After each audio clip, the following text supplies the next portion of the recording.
Everything changed in a matter of seconds. One awkward step, one bad break, one momentary lapse in concentration, and an entire lifelong NFL career can just vanish into thin air. Welcome to The Explainer, everyone. I'm your host, and you are officially tuned in to NFL Nexus. Before we dive deep into the grueling, completely unforgiving realities of the professional gridiron today, make sure you hit that subscribe button, like this explainer, and comment your thoughts down below. And if you really want to help us keep bringing you these deep dives, consider supporting the channel by becoming a channel member. Today, we're putting the Houston Texans 2026 mandatory minicamp under the microscope. But look, do not let that word minicamp fool you for a second. This is absolutely not some casual off-season walkthrough. We aren't talking about tossing the ball around in shorts and t-shirts, working up a light, comfortable sweat before heading out to the golf course. No, this is an absolute pressure cooker. This is the ultimate test of survival of the fittest. It's a hyper-competitive environment where every single drill, every single rep out on that sweltering practice field, and every single meeting room interaction is a desperate, clawing battle for a livelihood. So the question hanging over the entire facility is this: who will actually survive the cut? I really want you to think about the heavy, suffocating gravity of that question for just a second. As fans, we look at these incredible, larger-than-life athletes under the bright stadium lights in prime time. We see the touchdowns, the celebrations, the multi-million-dollar contracts, but we rarely see the agonizing anxiety of the quiet summer months. Right now, as we speak, there are 90 men sitting in that Houston Texans locker room. 90 men who have spent their entire lives bleeding, sweating, rehabbing, and sacrificing absolutely everything they have for a single defining dream. We're talking about decades of youth leagues, brutal high school two-a-days in the blistering heat, and grueling college weight room sessions, all leading them to this exact fragile point in time. But the brutal, completely unyielding math of the National Football League dictates a harsh reality. Only 53 of those men will be here when Week 1 actually kicks off, which means 37 dreams are going to end right here in the Texas heat. Section 1. The battle lines are drawn. 90 men, 53 spots, zero margin for error. Let's get right into it. Okay, let's dive into exactly what this looks like on the ground, because the battle lines have officially been drawn at the Houston Methodist Training Center. The Texans have wrapped up their 3-day mandatory minicamp, and what we just witnessed was the intense forging of a roster with an absolute zero margin for error. Houston has had a wildly busy offseason, right? Tons of strategic tweaks, massive adjustments across the board, and this minicamp was our very first microscopic look at who is actually rising to the occasion and who is quietly, tragically fading into the background. Now, at this specific stage in the offseason, there are no pads. The major violent physical collisions are strictly prohibited by the league rules right now. But make absolutely no mistake, the cameras are rolling from every conceivable angle. Every practice field is rigged with lenses catching the action. That film is being heavily, relentlessly scrutinized by the coaching staff late into the night. They are evaluating every single microscopic movement. How precisely do you break off the line of scrimmage? What is the exact angle of your shoulder pads when you engage a block? How quickly do your eyes process the pre-snap motion of the defense?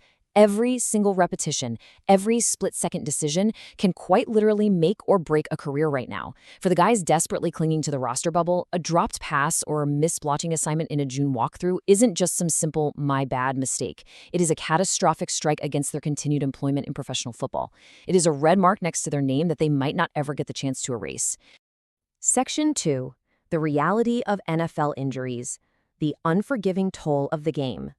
To truly understand the massive stakes of this camp, we have to lower our gaze to the darkest, most terrifying corner of the sport. We have to talk about the grim reality of NFL injuries and the unforgiving, brutal toll this game takes on the human body. Because in this league, a player's biggest, most dangerous opponent isn't always the 250-pound man lining up across from them. Often, it is their very own anatomy betraying them when they need it most. Take dynamic wide receiver Tank Dell, for example. The guy has been fighting back from absolute sheer devastation since December of 2024. Just listen to this medical chart: a torn ACL, a torn MCL, a torn LCL, extensive meniscus damage, and a dislocated kneecap. That isn't just an injury. That is a catastrophic, horrifying structural collapse of a joint. I want you to take a moment and just try to imagine the sheer agonizing uphill battle Tank Dell has faced just to be out on the practice field today, running drills off to the side. Think about the deafening silence of the rehab room, the severe immediate loss of muscle mass in his leg, the incredibly painful process of breaking up scar tissue week after week. And then, maybe hardest of all, think about the immense psychological hurdle of having to trust that surgically reconstructed joint to plant, to cut sharply into the turf, and to explode past a premier world-class defensive back.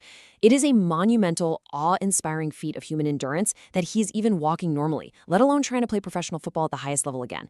It is a massive, awe-inspiring feat of human endurance that he's even walking normally, let alone trying to play professional football at the highest level again.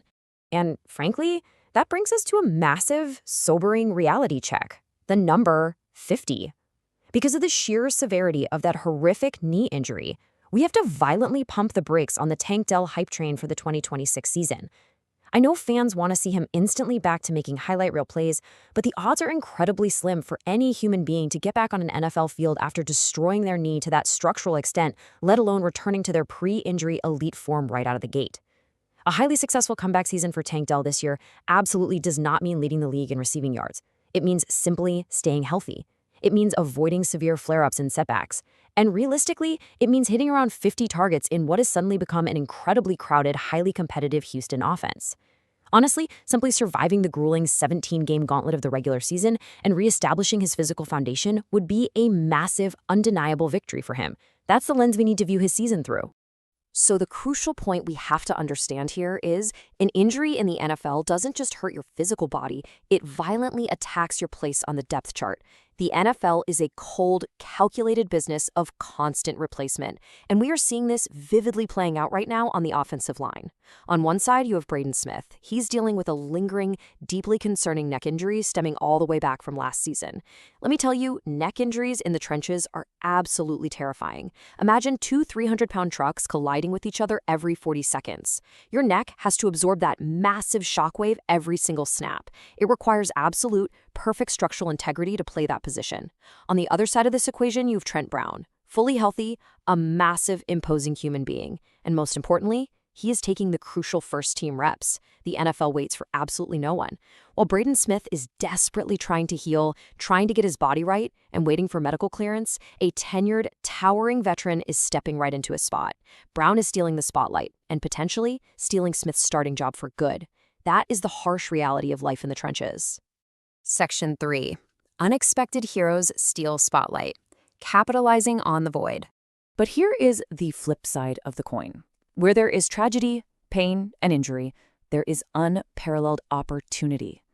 These are the unexpected heroes who are ruthlessly capitalizing on the void left by the wounded. They are proving that in the NFL, you are only ever one snap away from irrelevance, but you're also only one snap away from absolute stardom. Let's look a little closer at Trent Brown. The Texans brought this massive offensive tackle in on a one-year, $7 million deal. Now, initially, everyone in the media and probably a lot of folks in the front office viewed this purely as a depth signing, a nice insurance policy. He was brought in to be a reliable swing tackle, a security blanket in case of an absolute emergency on the edges. But with Braden Smith sidelined, Brown isn't just filling in and holding down the fort. He is actively dominating the line of scrimmage in minicamp. He is seeing his personal stock trend massively upwards, to the point where he might legitimately be moving toward a permanent starting role opposite of Ironte Ursary. He is taking that $7 million prove-it deal and rapidly transforming it into foundational, cornerstone value for this offense. That is how you seize an opportunity. And believe me, the coaching staff is absolutely taking notice of this. Take this assessment straight from Texans offensive line coach Cole Popovich. He said, and I quote, "He understands our system really well, understands the techniques and what we are trying to do." Now, you might hear that and think it's just standard, boring offseason coach speak. It isn't. In the intricate world of offensive line play, this is the ultimate seal of approval. Trent Brown is rapidly gaining the absolute unwavering trust of the exact men making the final roster decisions. In a league where a half second of hesitation gets your franchise quarterback blindsided, sacked, and carted off the field, having a veteran who instantly processes the terminology and understands the system is literally worth its weight in gold. Processing speed up front is the ultimate difference between a clean, comfortable pocket for the quarterback to operate in and a completely collapsed, chaotic offense. Now, what's really interesting about this slide is how that kind of deep system confidence translates directly into on-field production. Take wide receiver Jalen Noel. He has been incredibly vocal lately, boldly claiming to the press that he is ready for a more expansive role heading into year 2. But here's the thing. He isn't just talking to the media to generate empty buzz or hype. He is actually out there walking the walk between the hash marks. During this minicamp, Noel has been purely electric. He has already established multiple high-level touchdown connections with star quarterback C.J. Stroud. Operating out of the slot in the NFL requires immense, highly tuned spatial awareness. It requires incredibly precise route running, and it requires an almost unspoken telepathy with your quarterback to know exactly when and where to sit down in zone coverage. Right now, Noel is demonstrating all of that at a very high level. He's standing out as the clear, undeniable top option in the inside of Houston's high-octane air attack, backing up every single word he said to the cameras. Then, we have to talk about the absolute, staggering resilience of tight end Brevin Jordan. I mean, talk about overcoming adversity. Jordan has suffered back-to-back season-ending injuries. Think about the toll that takes. Most players would completely, understandably crumble under that immense psychological weight. The profound isolation of being injured, watching your teammates go out to practice, game plan, and travel to away games while you are stuck back in the facility in an ice bath doing leg lifts. It ends careers mentally long before the physical body actually gives out. But instead of feeling sorry for himself, Jordan has wasted absolutely zero time making his mark upon his return to the grass. He is turning heads left and right in OTAs and minicamp, emerging as a dangerous, highly athletic vertical threat down the seam. He is out there fighting tooth and nail to carve out a real, targeted role in this offense. He is locking down a crucial spot on the depth chart instead of just settling for being a practice squad insurance policy. It's an incredible testament to his mental toughness. Section 4. Surviving the roster bubble, the desperate fight for the final spots. As much as we celebrate the winners of the offseason, we have to look at the other side of the razor-thin edge. This is the roster bubble. This is the desperate, agonizing fight for the very final spots on the 53-man list. The players lingering in this territory know that every single day they swipe their keycard at the facility could be their very last day in a professional football uniform. Just look at the absolute claustrophobic logjam in the Texans wide receiver room right now. I'll read the names. Nico Collins, Jaden Higgins, Tank Dell, Xavier Hutchinson, Jalen Noel, 6th-round rookie Lewis Bond, and veteran Justin Watson. Look at that list.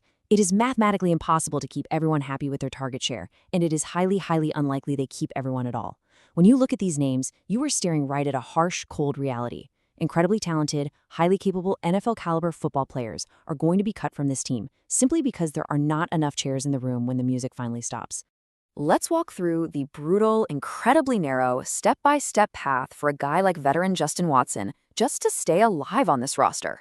It's daunting. Step 1. He had to completely rebound from a devastating 2025 Achilles injury that ended his season abruptly after just 3 total catches.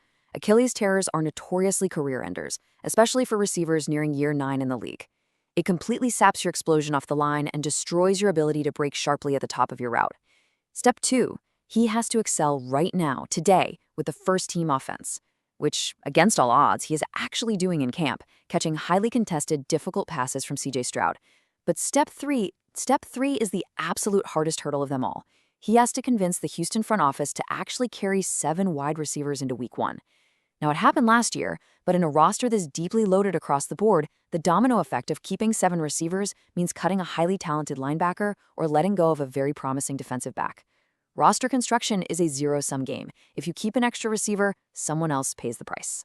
But Watson has an ultimate trump card hidden in his locker: 3 rings.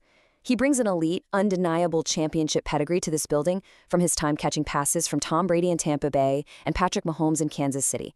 Do not underestimate how valuable that is.